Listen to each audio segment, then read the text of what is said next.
MacArthur kaninang tanghali.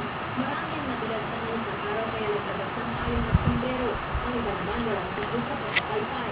Naiko ng mga pasahero sa airport dahil mano-mano ng inspeksyon ng nakakawalan ng kuryente.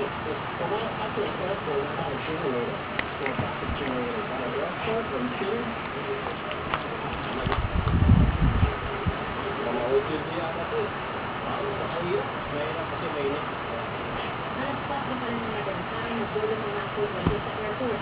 Mag-respond silang tumulang mag-trip ang circuit breaker kaya nagpunta blackout sa domestic terminal.